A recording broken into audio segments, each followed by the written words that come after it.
Selamat datang kembali. Oke, hari ini kita punya topik yang seru banget nih. Bisa nggak sih kita hidup sepenuhnya cuma dari dividen saham di Indonesia? Kita bakal bedah satu video dari YouTube, kanalnya Dodi Bicara Investasi, judulnya Hidup dari Dividen Saham 3 Digit Butuh Berapa? Menarik. 3 digit itu ratusan juta ya berarti? Betul. Nah, sumber ini asik, karena yang cerita ini udah ngalamin sendiri, udah dapet dividen segitu. Jadi kita mau gali nih, modalnya perlu berapa, terus portofolionya gimana. Sama strategi praktisnya, apa adanya buat Anda yang mungkin baru mulai atau lagi bangun portofolio. Siap ya, kita bedah? Siap-siap.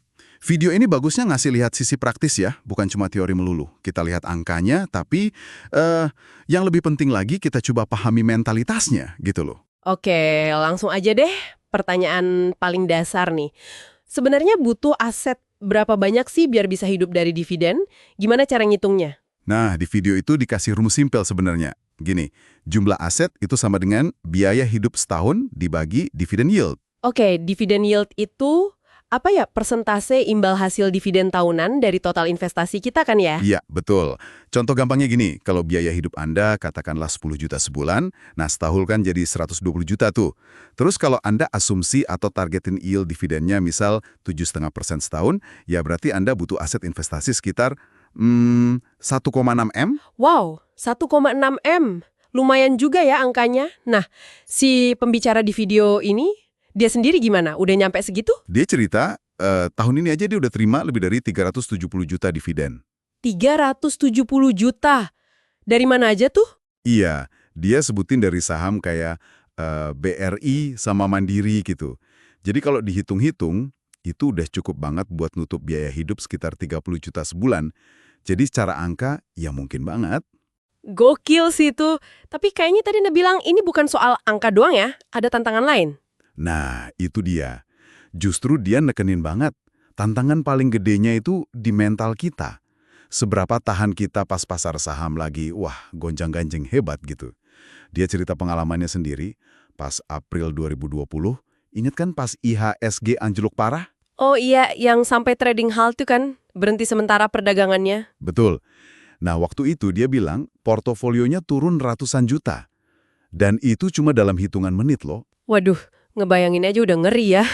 Ratusan juta lenyap sekejap gitu. Pasti banyak yang panik jual tuh. Dia gimana?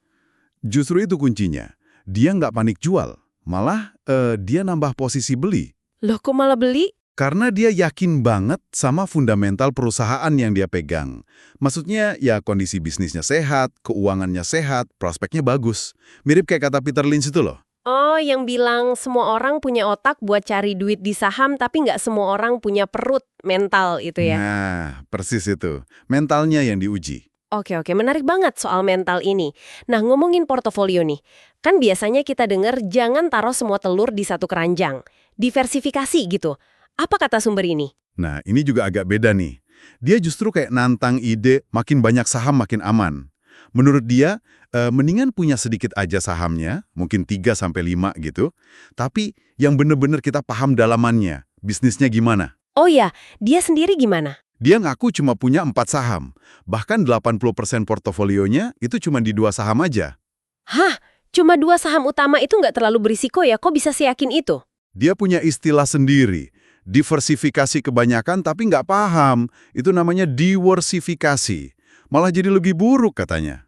Diversifikasi.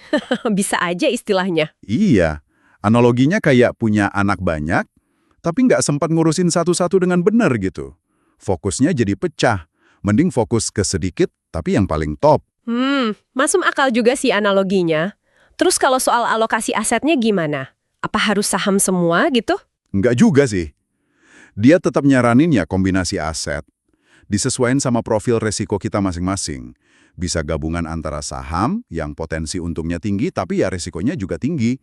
Terus obligasi yang untungnya moderat tapi lebih stabil, sama deposito yang paling aman tapi untungnya kecil. Ada contohnya enggak? Misal pembagiannya gimana? Ada. Dia kasih contoh. Misal profil konservatif, ya banyakin obligasi atau deposito. Kalau moderat, ya seimbang. Nah, kalau agresif, kayak dia, itu dominan saham. Bisa 85% katanya. Oke, 85% saham. Tapi dia juga kan tadi bilang soal fleksibilitas ya. Itu maksudnya gimana tuh? Betul, fleksibilitas ini penting banget katanya. Artinya, komposisi aset tadi itu nggak harga mati, nggak kaku. Jadi pas pasar saham lagi anjlok, harga-harga lagi diskon gede, nah dia berani naikin porsi sahamnya gede-gedean. Katanya pas crash April 2020 itu, porsi sahamnya bisa sampai 99%. Gila, 99% di saham pas lagi anjlok gitu. Berani banget ya. Iya, sebaliknya, kalau pasar udah dirasa mahal, ya dia bisa kurangin sahamnya, pindahin sebagian ke deposito atau aset aman lainnya. Dia bilang, punya dana cadangan atau kas pas pasar jatuh, itu kayak punya ember emas pas lagi hujan emas. Momentumnya dapat. Wah, ember emas pas hujan emas. Suka banget nih sama istilahnya. Oke, oke. Nah, sekarang buat pendengar kita nih, yang mungkin baru mulai atau modalnya belum segede itu, ada tips praktis nggak dari dia? Ada. Ada 4 prinsip utama yang dia share. Pertama, ya investasi rutin aja tiap bulan, berapapun jumlahnya, yang penting bangun kebiasaan dulu. Oke, konsisten ya? Ya. Kedua, justru pas pasar lagi krisis atau anjlok, nah itu beraniin diri buat investasi lebih gede. Manfaatin diskon lah istilahnya. Sip, buy low. Terus? Ketiga, fokusnya ke saham perusahaan gede, big caps, yang bisnisnya jelas, untungnya ada. Hindari saham yang goreng-gorengan gitu. Yang nggak jelas fundamentalnya ya? Betul.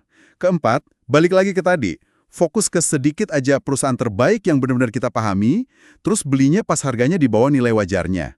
Nah, nyari nilai wajar ini perlu riset emang. Iya, ini bagian yang butuh usaha ekstra ya, riset nilai wajar. Nah, selain tips tadi, ada nggak sih kesalahan umum yang sering dilakuin investor, apalagi pemula, yang perlu dihindari banget? Ada beberapa yang dia soroti. Pertama, yaitu tadi, panik jual pas pasar lagi merah semua. Penyakit umum ya? Banget. Kedua, keseringan pindah-pindah saham. Gonta-ganti terus, karena nyoba nebak pasar mau kemana, market timing gitu. Padahal itu susah banget. Iya, susah nebaknya. Ketiga? Ketiga, bilangnya si investor jangka panjang, tapi tiap hari mantengin harga saham. Gelisah lihat naik turun dikit. Nah, ini bisa bikin keputusan jadi emosional, nggak rasional.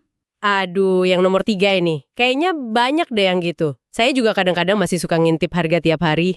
Emang godaan berat itu. Terus yang keempat, ikut-ikutan panik pas misalnya investor asing lagi jualan gede-gedean. Padahal, kalau kita tahu nilai asli sahamnya, itu justru bisa jadi momen buat beli murah loh. Oke, jadi jangan ikut-ikutan arus ya kalau nggak ngerti konteksnya. Jadi, kesimpulannya gimana nih dari semua ini? Ya intinya, menurut sumber ini ya, kunci sukses investasi jangka panjang, apalagi kalau tujuannya bisa hidup dari dividen, itu bukan soal siapa yang paling pintar atau paling cepat kaya, tapi siapa yang paling sabar dan paling kuat mentalnya buat ngadepin naik turunnya pasar saham.